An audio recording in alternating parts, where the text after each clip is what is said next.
Hello? Hi, Cindy. Yes, sir. Hi, this is Officer James Frederick, PD. How are you? I'm doing well.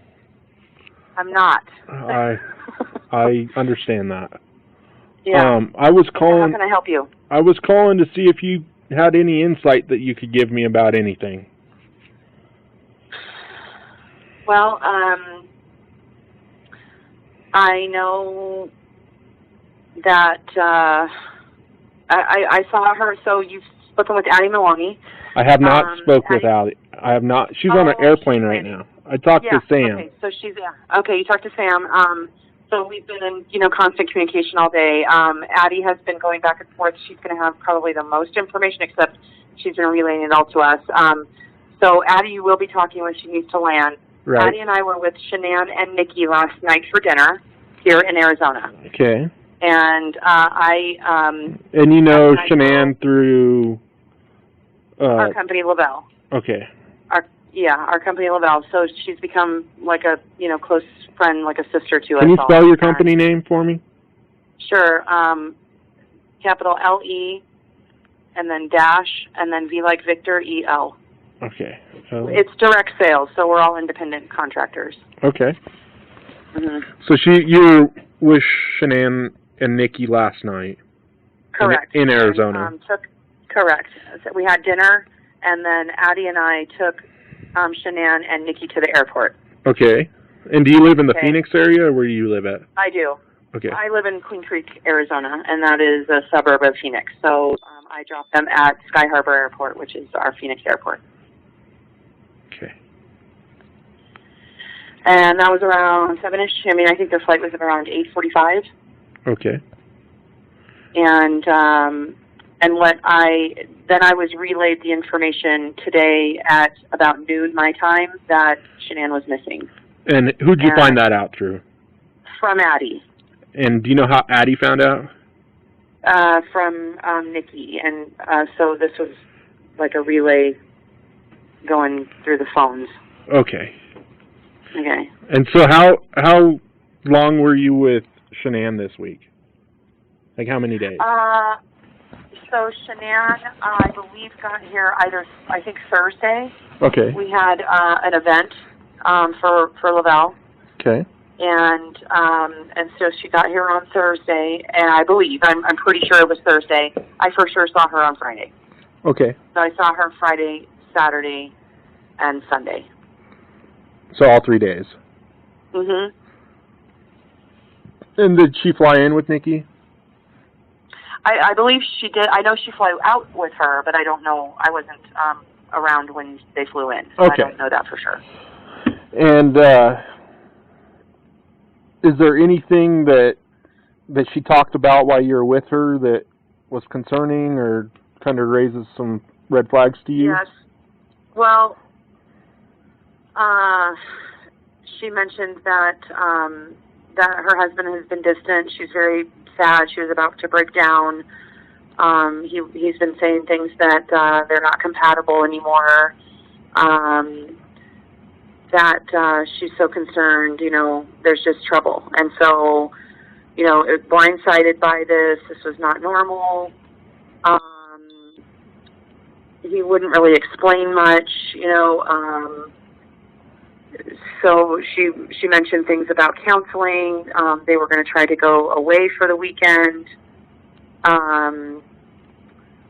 So she just was talking about being distraught, like just blindsided. This was unexpected whatsoever. It was odd that he deleted his Facebook account, but when he was on Facebook, and this was maybe a week or so ago, I don't know exactly when, but it was odd that he deleted his Facebook account. They were always, he was always talking about her and the kids, and and he was proud of her growth in the company, that all the accomplishments, and they just seemed like a great team. He would write this on Facebook? Yeah, correct. Okay. But hadn't seen much lately, and so she went out of town to go visit family on the East Coast, and I think it was like a 6-week trip. And at the latter part of that, and that was recent, like within a week prior to her coming here to Arizona, and I think the latter part of that week he joined them in And that's when I think she discovered that things were. And the other thing that I knew was, or that she relayed, was that they just found out that, you know, they were going to be having a boy. She's, you know, 15 weeks along, and that they were going to be having a boy, and that they canceled the reveal, like the gender reveal party, because just the energy was not right, and that's something that she mentioned. But no indicators that he wanted a separation. The energy between them, those two wasn't right? Yeah, like she just didn't understand why he was this way, you know, like why he was feeling like that they were not compatible anymore. Where'd that come from, you know, kind of stuff. So were you friends with him on Facebook? I don't remember now, actually. I think I was, yeah, but now I can't look, you know, for sure. I'm pretty sure I was, but either when, you know, things were tagged or if he was in it, she was always involved, so. So you'd see his posts because correct, yeah. He would tag her. Either that or I was friends with him, but I don't remember. Gosh, we have such a big company. Okay, so, but you saw the post on your Facebook, and it's not through someone else telling you about him. Oh, correct. No. I would see it. Okay. Has she mentioned anything else about their relationship or seeing anyone else or anything like that? That was always obviously a question, you know, and she was concerned about money that he had spent that night. He went to apparently a ball game. It was a question about him seeing somebody else? Yes. Okay. Like that went through my mind. Like all of a sudden, and he's like gotten more fit lately. And I mean, I'm sorry to be saying all of this, but no, we're kind of starting it.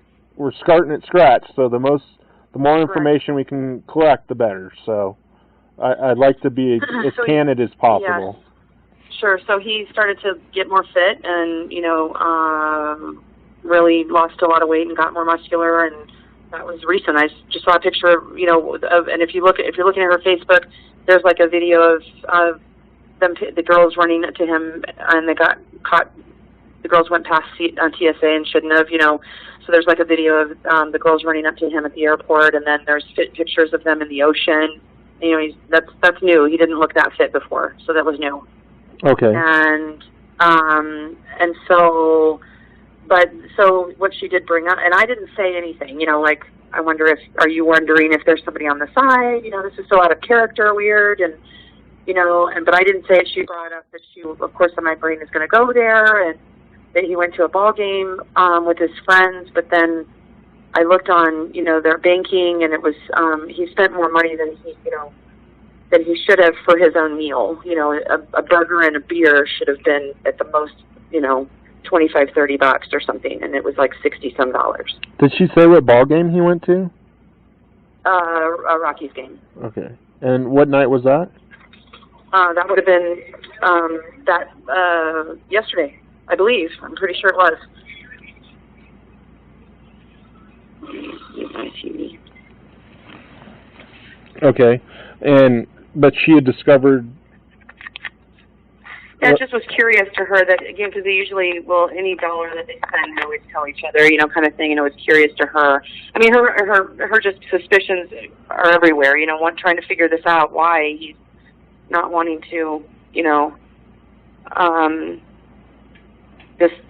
not wanting to, it feels like he doesn't want to work on things, you know. Right. And I don't know if Addie's going to mention this, but she did relay to Addie that he said that he did not want a baby that's coming. Okay. I mean, these are things that nobody knows. You know what I mean? This is like lockdown stuff, but I mean, anything that can help bring her home. None of this makes any sense. Those babies need their medicine. You know, she's the most OCD, like really routine person that I've ever met.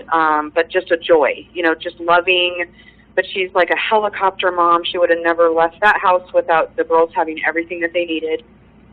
The fact that her purse, I mean, we're trying to be reasonable too. Like, okay, maybe she could have called the pediatrician, you know, and called it in. We're trying to be reasonable and not hysterical. Right. But none of this makes any sense at all. And where did she go? Because the video shows her nothing. I mean, going out the back wouldn't make any sense. That doesn't make any sense for her to do. It could have happened, sure. I mean, obviously there's things that could happen, and I'm hoping that's the case. But she doesn't have an ID. Could she have taken a passport? Maybe, and cash. And, you know, but the debit cards, I mean, nothing, none of this makes any sense. And have you been in contact with Chris? I have not. Sam has. Oh, Sam has, okay.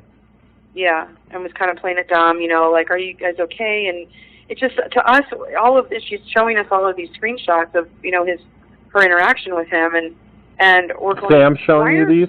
Yeah, she's like relaying that to Addie and me, and we're like, why are you, you know, he said, well, I have some people here, and they're sitting here with me, and I'm like, why aren't you idiots out on the streets with flashlights? I mean, he's so calm. I don't understand it. He's a calm person anyway. He's a very passive man. How many times have you met him? I've never met him in person. Okay. This is all, you know, third-hand info. I've never met him in person. Yeah, it's just kind of like what I know through. I've been in Shanann's presence many times, and so and just talking on the phone, she'll talk about Chris, and then the interaction of, you know, them on Facebook and stuff. He's just more of a passive guy, you know, not kind of quiet, not real animated, you know. But he's always talked about how much he loves her, and I'm so proud of her, and none of this seems right. But what's very curious to me is why he's so calm right now. Right. I just don't understand any of that. I don't. I'd be throwing up. I'd be sick. And so she's very ill. She's got lupus.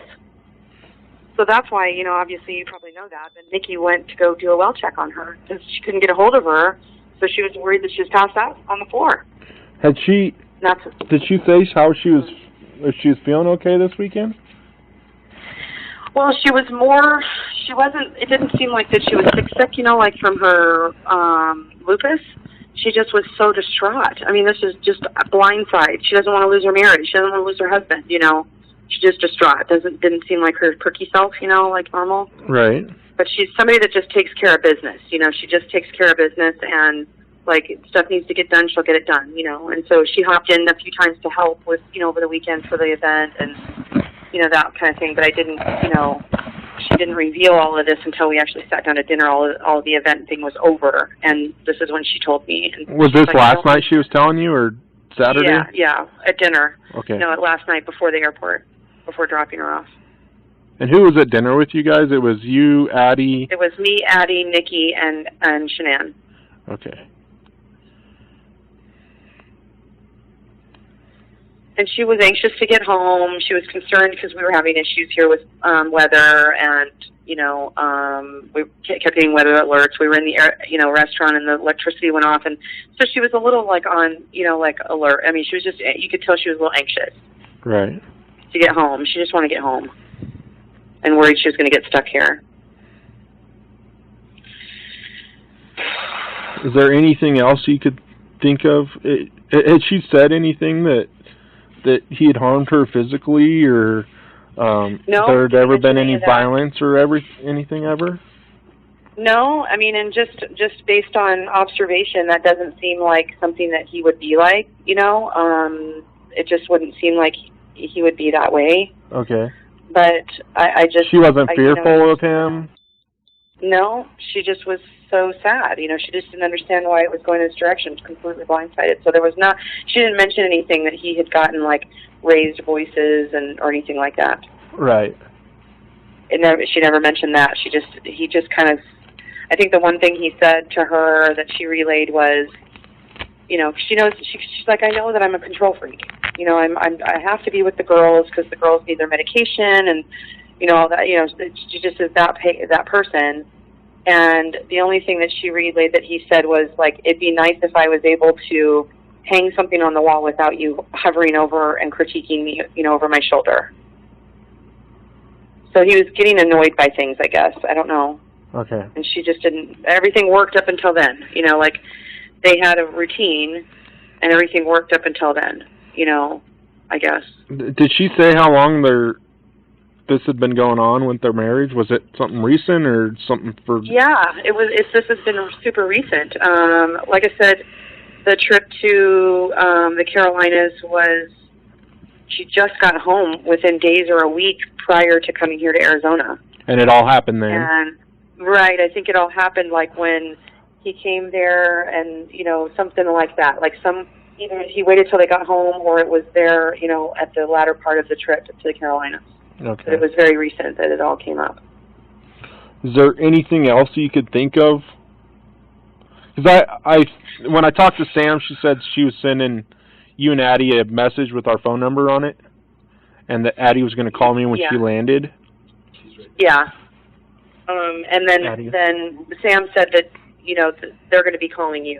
They said I gave them your phone number and that they were going to be calling you. And okay. It just her leaving without any of her stuff is not. It's not even like. How long have you known Shanann? A couple of years now. And how often would you see her? I'd see her at events, but we talk on the phone quite a bit. So with work, and then every once in a while it was personal, and that kind of thing. Okay. Last time before this, I saw her physically was end of April, early May in New Orleans. We had an event. Okay.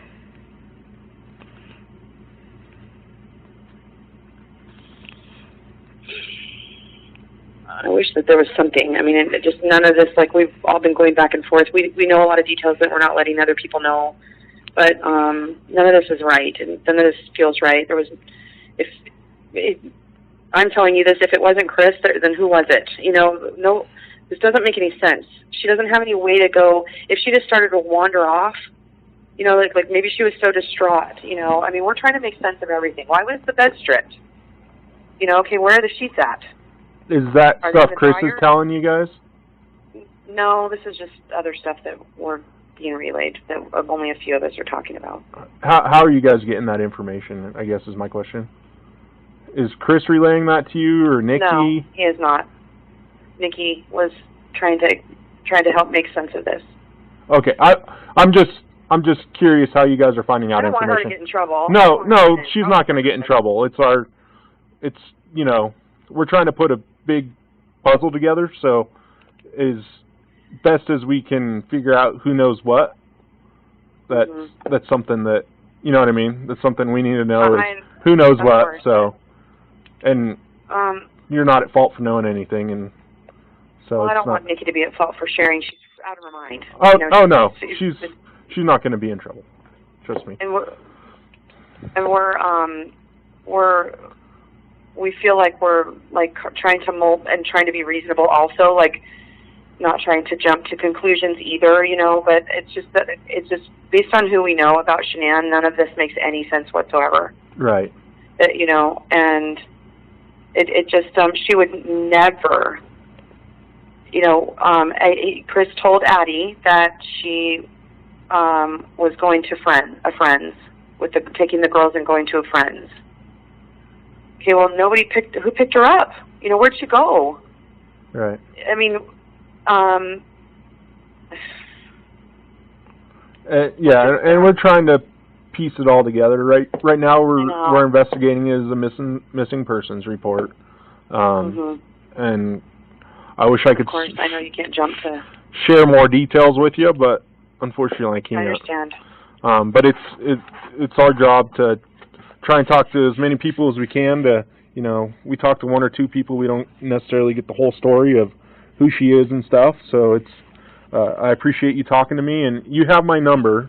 That number that Sam had sent out is to our dispatch center, and if you call that number and ask for a Frederick officer, you can get in contact with 124/7. Was anything I said helpful, I hope?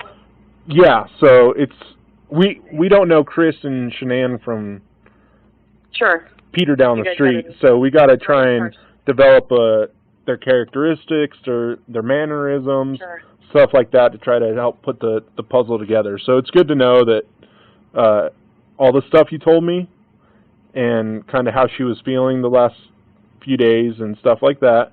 If you think of anything else that you didn't tell me, give me a call.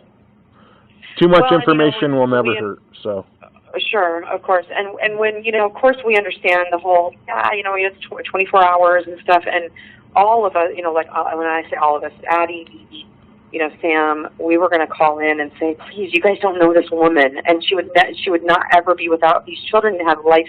Like Celeste, the baby Cece, needs an EpiPen. Right. That baby needs an EpiPen. This isn't right. Something's wrong. I mean, we're trying to make sense. Okay, did she have a stash somewhere? Did she grab? But why didn't she grab her wallet? Why'd she leave her ID? And you know what I mean? I just the only and that's thing what we're trying to figure out is. Right. Did she mention that she had any money anywhere? No, she didn't mention, because the only thing I could think of, if she didn't take any of that, well, did she take a passport and cash? I mean, we're trying to think of plausible things, that would, but if she just, left the house, on foot, out the back, because obviously there's nothing up front that was, shows that she left, so if she left out the back, but then the children are going to get hungry, she's going to knock on somebody's door, I'm sorry to bother you, or she ends up in a hospital, somewhere because she starts to be too distraught. Something, And so would you describe her mental health as fragile? No, not at all. Was she a strong woman? Like she was... Very, very strong, but she's so very family-oriented, very, very organized, very just, very meticulous. There's people that are anal that are annoying, and she's not. She's very, everything is in place. Like I was telling the girls, if I ever went missing, you guys wouldn't be able to figure anything out. But Shanann, she's everything. If any one piece is out of order, you would know it. So Sam had told me, were you the one that lived with her, or was that Christina? Christina. Okay. Christina Meacham was with her. Okay. So that's going to be a person that lived in the environment. Okay. That you're going to... So that's who I'm going to call next. It's hard to... What's that? So that's who I'm going to call next. Okay, yeah. Yeah, she's the one that lived in the environment and, for a little... I don't know how long she lived there, but I know that she did. Okay. And that was one question we asked her, is that could she leave out the back? And she's like, not really. That wouldn't make any sense to leave out the back. There's homes behind it.